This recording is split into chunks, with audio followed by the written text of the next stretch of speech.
당신과 세계의 현재와 미래를 보는 창, 워킹 바이블 TV. 지구의 나이는 얼마인가? 창조론 6천년, 진화론 45억 년, 성경과 과학은 서로 대립이 되는가?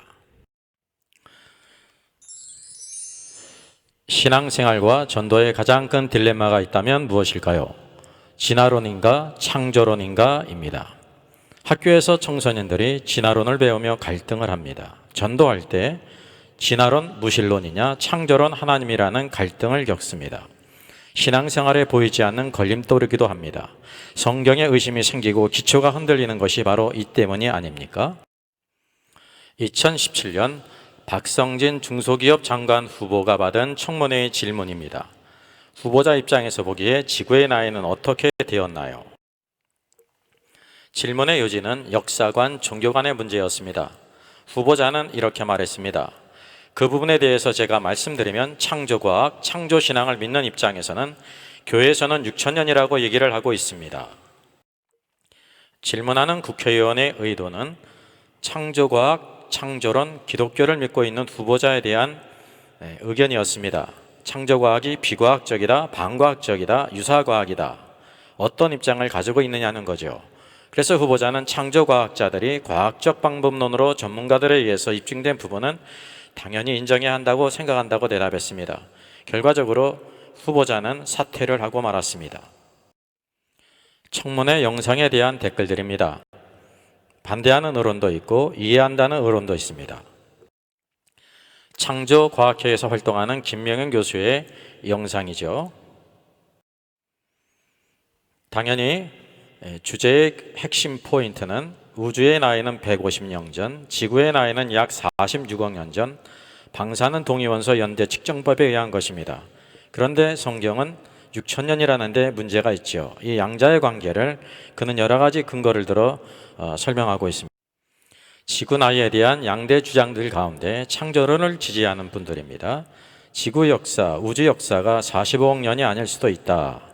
CBS 방송에서 노호 목사께서 창조론을 지지하며 지구연대 측정법은 신빙성이 있는가라는 것을 언급했습니다.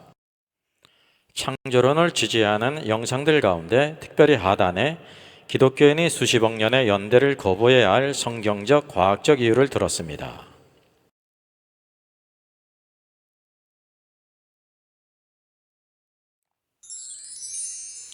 지구 나이에 대한 신학계의 두 가지 견해를 설명하겠습니다. 첫째, 젊은 지구론, 6천년의 근거. 하루 24시간이 6일 동안 창조되었다. 히브리어 요음은 날로서 24시간을 의미한다. 저녁이 오고 아침이 되니는 문자적인 날을 의미한다. 안식일은 창조의 주간 동안, 즉 6일 후를 가리킨다. 3일째의 식물의 창조, 4일째가 태양의 창조이므로 식물이 생존하기 위해서 긴 날은 불가하고 짧은 날이어야 한다. 아담으로부터 시작된 창세기 5장과 11장의 족보들의 인물들 나이를 합하면 6천년이다. 1654년 과학자 존 라이트는 창세기를 연구하여 젊은 지구론을 주장했습니다. 오래된 지구론, 45억 년의 근거입니다. 히브리어 요음은 날만을 의지하지 않고 시대 연대를 의미하기도 한다. 둘째, 히브리어 3일째 채소가 만들어졌고 채소가 자라기까지 24시간 이상이 필요하다. 따라서 하루는 오랜 기간일 것이다. 셋째, 태양은 4일째 창조되었기 때문에 첫째 날로부터 셋째 날은 24시간이 아니다. 20세기 초에 개발된 방사능 동위원소 연대 측정법의 반감기는 지구의 나이가 약 45억 년인 것을 증명한다. 빛의 속도 1초에 30만 킬로, 별들 간의 먼 거리를 감안할 때 오래된 지구가 타당하다. 생존하기 위해서 긴 날은 불가하고 짧은 날이. 이제 가장 중요한 지구 나이에 대한 워킹 바이블 TV의 견해를 말씀드리겠습니다. 젊은 지구론과 오래된 지구론의 공통인식이 있습니다. 그것은 창세기 1장 1절과 3절 야의 첫째 날을 동일한 날로 간주했다는 것입니다. 그 결과 창조의 처음 상태가 카오스 상태, 혼돈의 상태라고 간주했습니다. 둘째, 창세기 1장 1절과 1장 3절이 같은 날의 사건인가요? 우리는 다음과 같은 근거를 통해서 같은 날이 아니라는 것을 보게 됩니다. 첫째, 하나님은 선하시고 완전하신 분이기 때문에 그분이 하시는 일들도 다 선하고 좋다는 사실이죠. 둘째, 첫째 날부터 여섯째 날에 이르기까지 모든 일을 이루시고 하나님이 보시기에 좋았더라고 말씀하고 있습니다.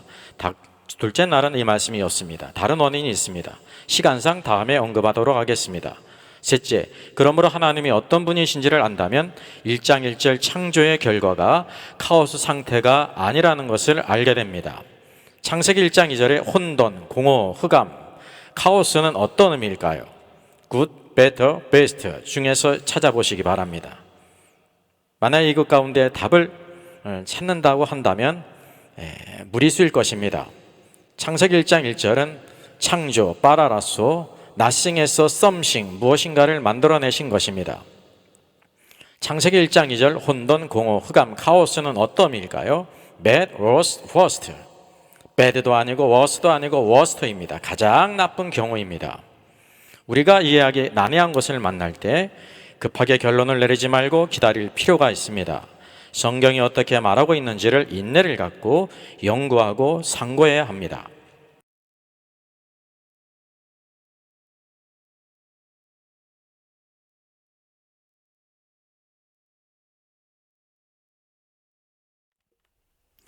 하나님께서 땅을 혼돈하게 창조하지 않았다는 이사야의 증거가 있습니다. 대저 여호와께서 말씀하시되 하늘을 창조하시니 그는 하나님이시니 그가 땅을 지으시고 그것을 만드셨으며 혼돈하게 창조하지 아니하시고. 이사야 45장 18절 말씀입니다. 하나님께서 우리들의 오류를 아시고 예방 주사를 놓은 것 같습니다. 따라서 창세기 1장 2절을 창조의 처음 상태로 보는 것은 인류일까요? 이류일까요? 삼류일까요? 여기에서 답을 찾는 것은 어리석은 일입니다. 이류에 삼류를 더하면 됩니다. 오류입니다. 그렇다면 1장 2절의 카오스 상태는 무엇을 의미할까요? 보라, 내가 땅을 본즉 혼돈하고 공허하며 하늘에는 빛이 없으며. 예레미야 4장 23절의 말씀입니다. 어디에서 본 것 같은 말씀인 것 같지 않나요? 창세기 1장 2절의 상태와 완전히 동일합니다. 땅이 혼돈하고 공허하며 흑암이 깊음 위에 있고. 왼쪽 그림이 창세기 1장 2절입니다. 혼돈과 공허와 흑암. 그런데 예레미야 4장 23절도 혼돈과 공허, 빛이 없음, 흑암과 똑같은 상태라는 것을 보게 됩니다. 이것은 어떤 의미일까요? 이스라엘의 패역함으로 장차 하나님께서 예루살렘을 심판하실 상태를 환상 가운데 미리 보이신 것입니다. 따라서 창세기 1장 2절의 카오스 상태는 창조의 처음 상태가 아니라 하나님의 심판의 결과라는 것을 보게 됩니다. 우리는 그래서 지구나에 대한 성경의 첫 번째 기둥으로서 이사야 성경을 보게 되고, 지구나에 대한 두 번째 기둥으로서 예레미야 4장 23절, 오늘도 땅이 혼돈하고 공허하며 흑암이 깊음 위에 있다는 것은 창조의 상태가 아니라 하나님의 심판 후의 상태라는 것을 보게 됩니다. 그렇다면 대체 누구에 대한 심판이 있었다는 것일까요? 하나님의 심판은 자유의지를 가진 사람이 타락할 때 있습니다. 그런데 사람의 자유의지를 가진 존재가 있습니다. 그들은 천사들입니다. 욥기에는 하나님께서 욥에게 말씀하시는 중에 창조의 때를 언급하십니다. 하나님께서 땅에 주초를 놓을 때 욥아 내가 어디 있었느냐?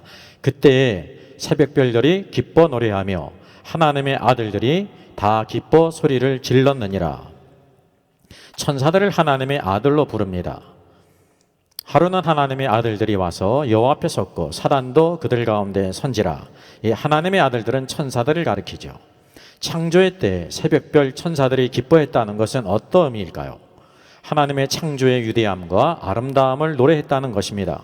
이것은 곧 무엇을 의미합니까? 천사들이 천지 창조 이전에 이미 창조되었다는 것을 의미합니다. 천사들 가운데 반역과 타락에 대하여 이사야 선지자가 언급하고 있습니다. 너 아침의 아들 계명성이요, 우주 가운데 가장 먼저 창조되었기에 아침의 아들로 불리웁니다. 욥기에도 새벽별로 불리고 있지요. 계명성, 가장 빛나는 별입니다. 모닝스타로 번역이 됐습니다. 킹제임스 버전은 루시퍼로 번역이 되었습니다. 참조로 이란인 제임스의 증명석이 자신을 모닝스타로 칭하고 있습니다. 계명성, 루시퍼의 타락에 대해서 이사야 성경은 다음과 같이 말씀합니다. 너 아침의 아들 계명성이여, 어찌 그리 하늘에서 떨어졌으며 내 열국을 엎은 자여, 어찌 그리 땅에 찍혔는고. 하나님의 뭇별 천사들 위에 자신의 자리를 높이려고 했습니다. 둘째, 가장 높은 구름에 올라 지극히 높은 자 하나님과 같이 되려고 했습니다. 루시퍼의 반역으로 사단이 되었을 때 어떤 일이 있었습니까? 하나님의 심판이 있었습니다. 바로 창세기 1장 2절, 땅이 혼돈하고 공허하며 흑암이 깊음 위에 있고, 이 카오스의 상태는 천지 창조 사단의 반역으로 인한 하나님의 심판의 결과라는 것을 보여주고 있습니다. 이것은 천지 창조의 처음 상태를 가리키는 것이 아닙니다. 이러한 이해는 우리가 성경에 대한 이해가 부족으로 인한 오류로 생각이 되어집니다. 따라서 창세기 1장 1절은 천지 창조이며 2절은 카오스 상태로서 혼돈, 공허, 흑암은 사단의 반역으로 인한 하나님께서 심판하신 상태를 의미합니다. 이 심판의 상태가 상당한 기간이었을 것입니다. 방사능 동위원소 연대는 그 근거일 것입니다. 그 이후 하나님께서 7일간의 창조, 바라와 아사 만듦으로 이 모든 일을 행하셨습니다. 그러므로 땅 지구는 언제부터 있었는가? 1장 1절인가? 셋째 날인가? 지구의 나이가 45억 년인가? 6천 년인가를 살펴보겠습니다. 대개 땅 지구는 셋째 날 창조하셨다고 생각합니다. 이런 생각은 인류일까요? 이류일까요? 삼류일까요? 이류에 삼류를 더한 오류입니다. 매우 성급하고 안일하게 판단했습니다.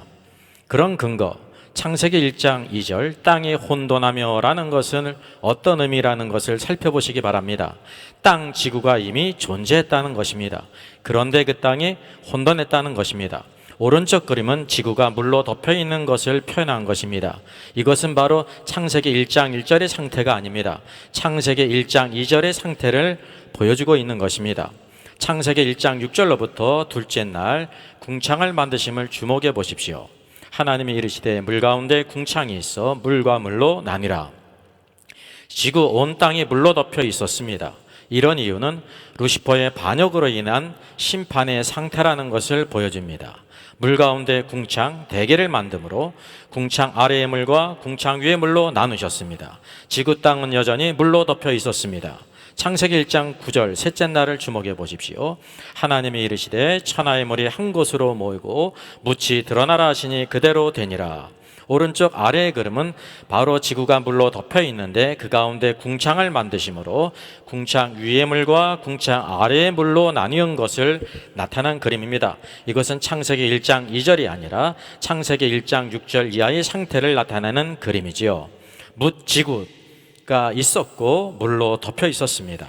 1장 2절 1절에서 지구를 창조하신 것입니다. 셋째 날에 물을 한 곳에 모시고 땅을 드러나게 하셨습니다. 즉 융기시킴으로써 비로소 땅이 드러난 것입니다. 셋째 날은 땅의 창조, 바라가 아니라 땅을 드러내신 것입니다. 생명의 근원인 땅이 무리로 드러나게 하신 후 비로소 땅의 각종 식물을 만드셨던 것입니다.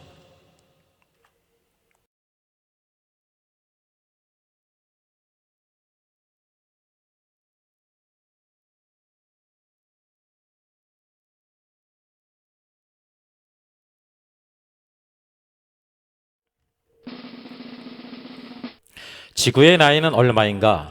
45억 년인가 6천 년인가의 결론을 내겠습니다. 첫째, 창세기 1장 1절은 천지 창조로서 우주와 지구를 창조하셨습니다. 창세기 1장 2절, 사단의 반역으로 혼돈, 공허, 흑암, 즉 카오스의 상태가 되었습니다. 이것은 being의 상태가 아니라 becoming이라는 것을 알아야 합니다. 그 원인이 사단의 반역이라는 것이죠. 창세기 1장 3절부터 6일 창조는 그 이후 상당한 기간이 경과되었음을 보게 됩니다. 아담으로부터 6천년의 역사라는 것이 성경의 가르침입니다. 지구의 나이는 45억 년, 아담부터의 역사는 6천년, 서로 모순되지 않습니다. 하나님께서 천지를 창조하셨고 창조론이 성경적임을 보게 됩니다. 창조론자의 오류가 있습니다. 성경을 오해했기에 지구 연대를 6천년으로 생각한 것입니다. 진화론자의 주장 지구 나이 45억 년이 맞습니다. 과학은 일반은총 안에 누구라도 알 수 있는 것입니다. 그렇다고 해서 진화론이 주장하듯이 진화론 무실론이 아니라 창조론이며 하나님은 천지 만물을 창조하신 분이십니다. 천재의 주제이십니다. 오늘도 모든 국가와 나라와 우주를 주관하시는 살아계신 하나님이심을 믿습니다.